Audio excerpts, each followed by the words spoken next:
Matheus. Nós conduziremos vocês na parte básica desse vídeo, que foi separado em 3 blocos. Dessa forma, vocês poderão compreender um pouco mais sobre os temas que serão abordados. Falaremos sobre a nova ordem mundial, em específico do mundo multipolar, conteúdo de teor geopolítico. E então, para isso definiremos alguns detalhes preparados? Então, é importante sabermos que a data que é utilizada como referência para o início da nova ordem mundial é 1989, a data do fim da Guerra Fria, que foi marcada pela queda do Muro de Berlim. Além disso, precisamos deixar claro que, antes do término da Guerra Fria, nosso mundo era dividido em 2 polos.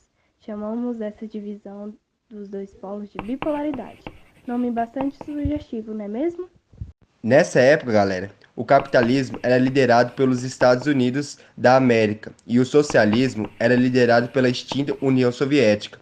Exatamente extinta, pois o fim da Guerra Fria significou a desestruturação do socialismo real, mas isso é papo para outro bloco e não é o econômico. É verdade, Matheus. Fiquem ligados no próximo bloco.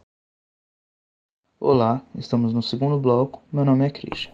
E o meu é Thiago. Bom, é sabido que o socialismo, desde sua criação, tem sido modificado, criando assim vários modelos. Mas, nesse bloco, nós apenas diferenciaremos o socialismo ideal do socialismo real, que é o vigente até os dias atuais. Mas, para entendermos mais a fundo, vamos olhar para a história desse sistema político? Ótima ideia! Vamos para o quadro.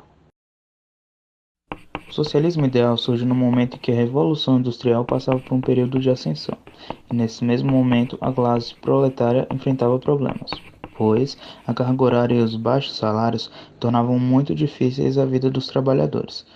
Com isso, alguns pensadores socialistas queriam implantar uma sociedade mais igualitária. O socialismo real foi implantado na União das Repúblicas Socialistas Soviéticas e consolidado no governo de Stalin. É chamado de socialismo real, pois foi colocado em prática em vários países. O socialismo real é o que existe até hoje, mas agora em um reduzido número de países.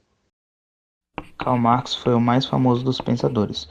Para ele, o capitalismo tinha uma grande virtude, que é a capacidade de gerar riquezas. A partir daí, imaginou uma sociedade onde as propriedades privadas iriam pertencer ao Estado e que toda a riqueza gerada seria dividida entre os trabalhadores.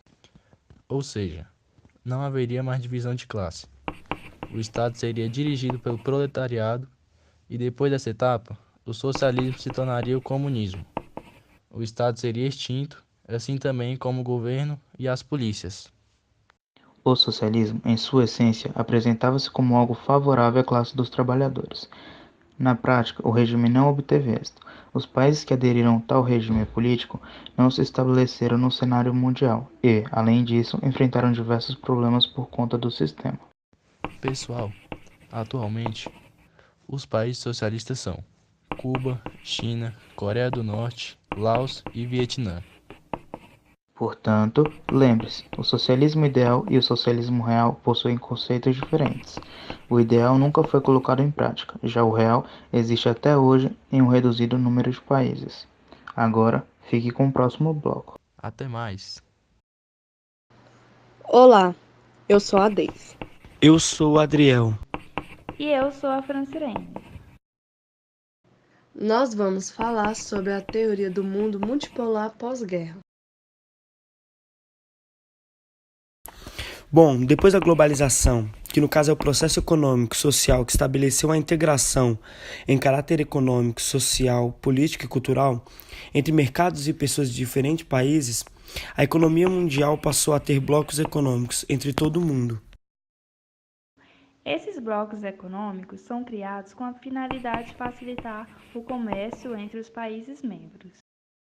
Entre eles, não há impostos ou tarifas alfandegárias e buscam entre si soluções em comum para problemas comerciais. Logo, o comércio entre os países de um bloco econômico aumenta e gera crescimento econômico para os países integrantes. Por isso são conhecidos por megablocos econômicos. É válido salientar que os blocos econômicos são formados por países vizinhos, ou por países que possuam afinidades culturais ou comerciais.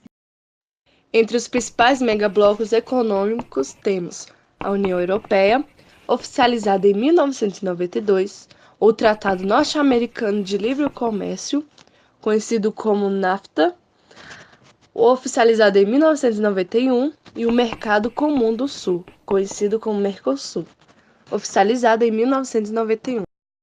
Além desses megablocos, também temos Pacto Andino, Cooperação Econômica da Ásia e do Pacífico, Comunidade para o Desenvolvimento da África Austral, Mercado Comum Centro-Americano, Aliança do Pacífico e o Benelux. Alguns economistas afirmam que viver fora de um bloco econômico é viver isolado do mundo comercial. Portanto, podemos inferir que não é muito aconselhável um país viver fora de um bloco econômico, não é mesmo? Uma pequena observação. Consideramos a queda do Muro de Berlim, ocorrida em 1989, como a causa do término da Guerra Fria, pois esta foi uma das causas mais prováveis da extinção da União Soviética, embora saibamos que esta teve seu fim em 1991. Agradecemos a compreensão.